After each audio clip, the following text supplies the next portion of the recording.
First was the 100 meters, and I again spent a lot of time doing blocks. You never really master them, and me mastering them in 2.5 months is a nigh impossibility. For where I was in my season, my start was solid enough. I couldn't see anything to improve whilst I was warming up, so the only thing I could do was chase consistency. I arrived at the line, set. This competition was a start of a long line of race experiments throughout the entire season. I tried to push out the blocks using my hips on my back leg, something I usually use my quads for, and I failed. From the people I saw in my race, I knew this was not going to be easy.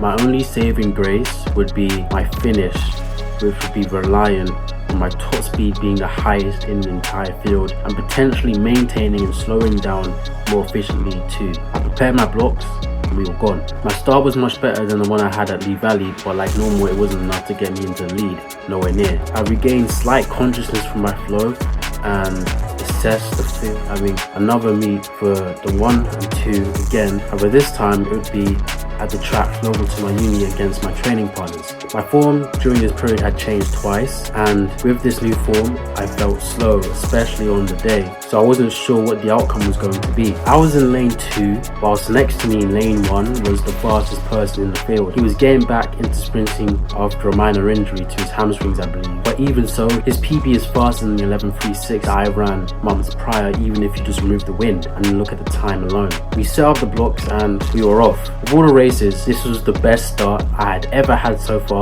and arguably ever had. I was in position 2, whilst the person in lane 1 was currently first. Since there was no one else to worry about, I focused on closing the distance between me and him as quickly as possible.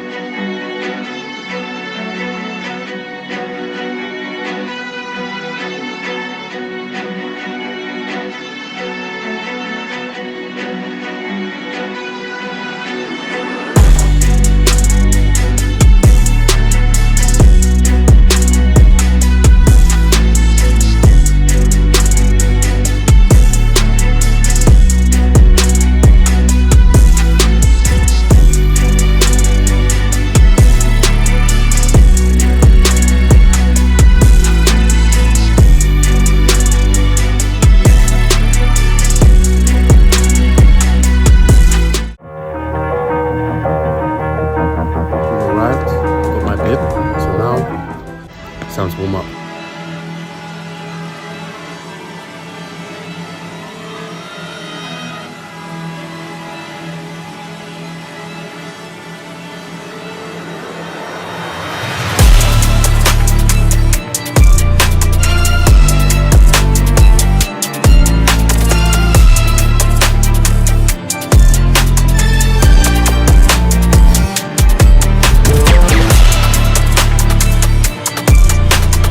On some blocks. My right leg is not fully extending. I don't know why. Priming my right side. I'm not sure if it's gonna be firing properly when I run, but we'll see. On to the race. At least sub 11 for the first round. Today we want to be getting 10.8 in the 100, but for the first round at least a 10.9.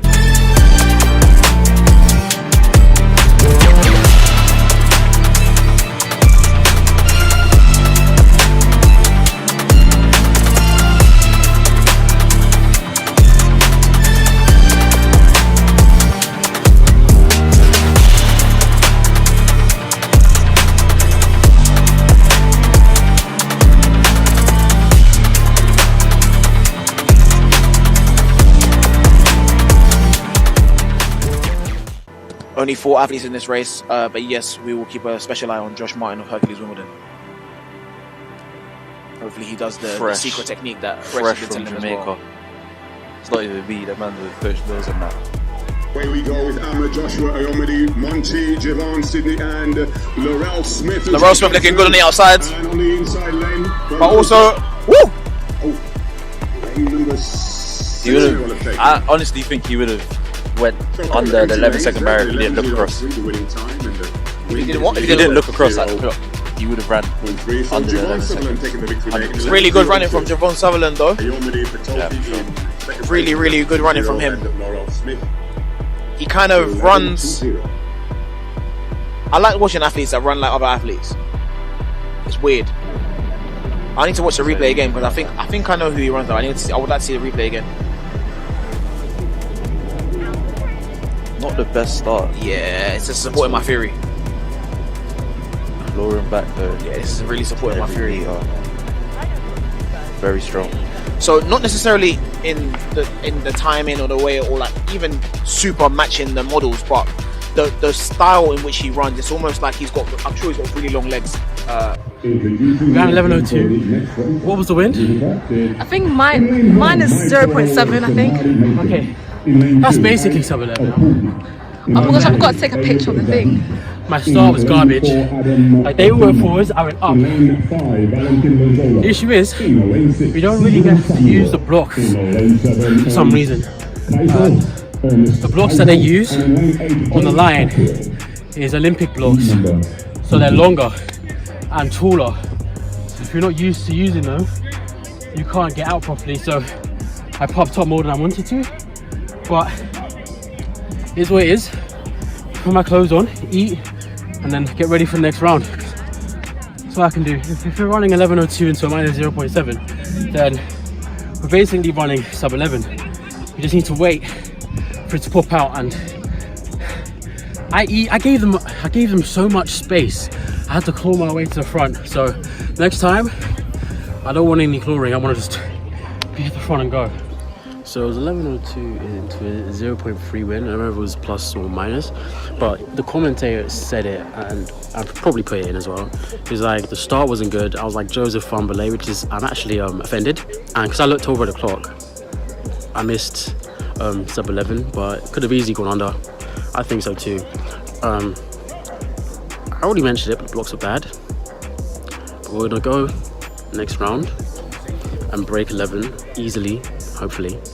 I don't know what happened with my start there, and then we will have qualified for one national meet, so we need to keep going so we can actually get that done. And then when we do, let's move.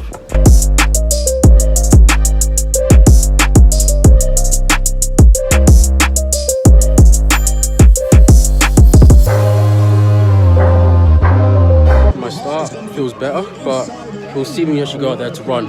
What happens? Everyone other than me, I think, has a PB of sub 11, so we're going to be chasing today again.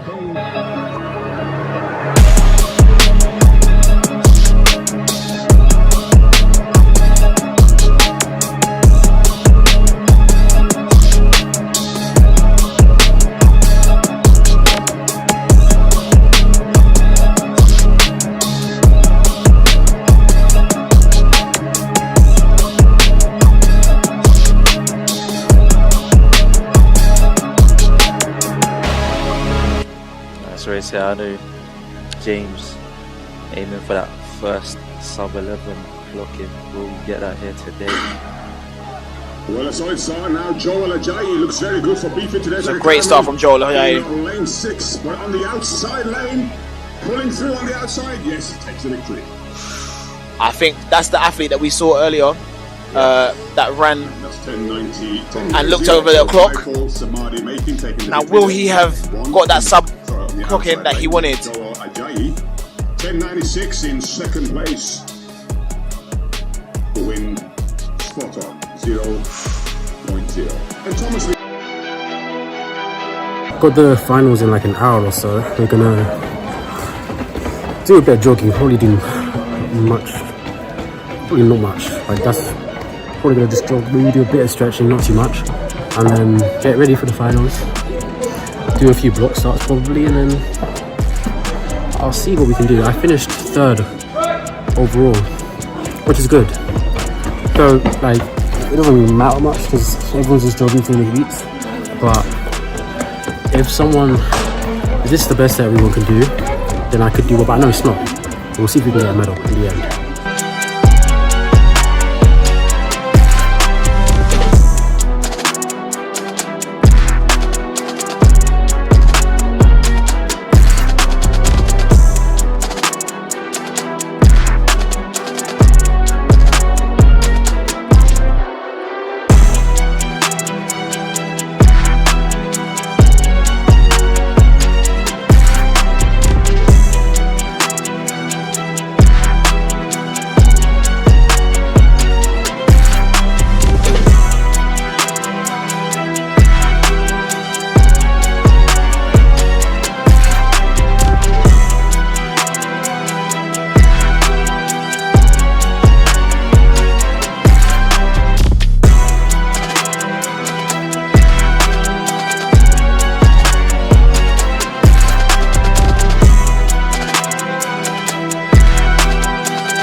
She was like interested. I could have gone faster. So, video done.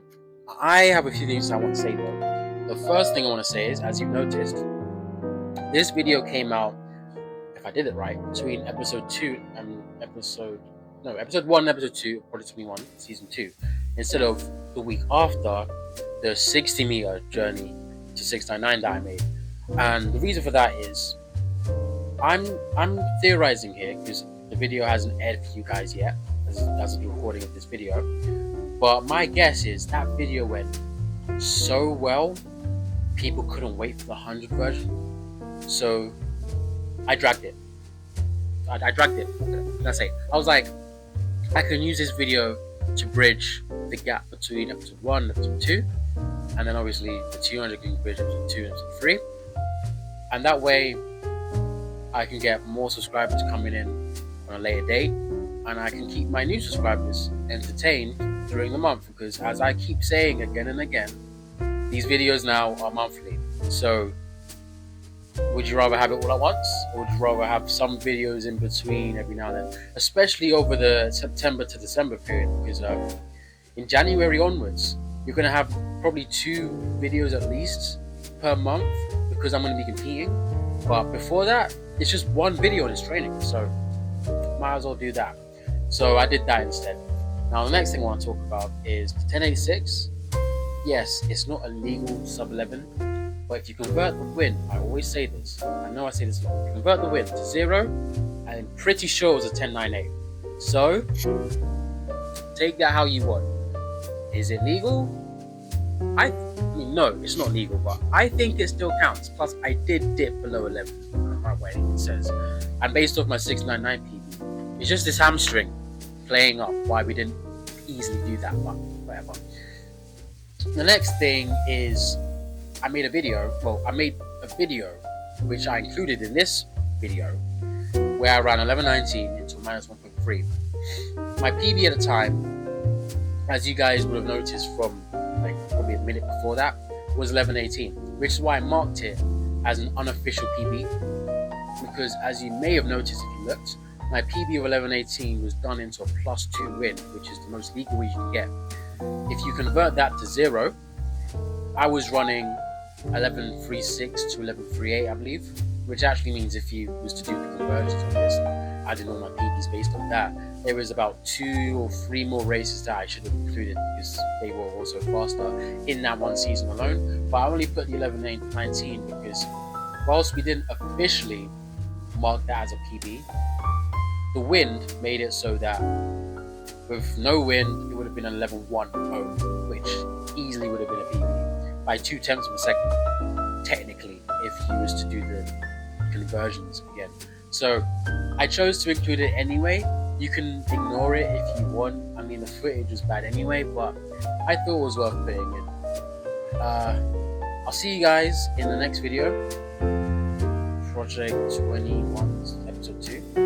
I haven't, I'm talking to you guys week 2 of my entire training plan, which will come under the middle part of Project 21 Season 2, Episode 1. So I'm speaking from the past day, but I'm going to make a guess and say everyone is really, really liking Project 21. If I'm correct, drop a like and let me know, or comment what specifically it is that you like about Project 21 Season 2 so far. I'm going to guess it's probably the music. Again, this music's amazing. Though maybe if I did things right, I've said it before, if I did things right, it should feel like a movie. But yeah, that's the video. I'll see you guys in episode 2 of Project 21. And if I don't see you guys in episode 2 of Project 21 for some reason, then I'll see you in Project 21 Season 1, Episode 1, because I know there are a few of you out here who have not seen my channel yet and don't know the greatness of Project 21.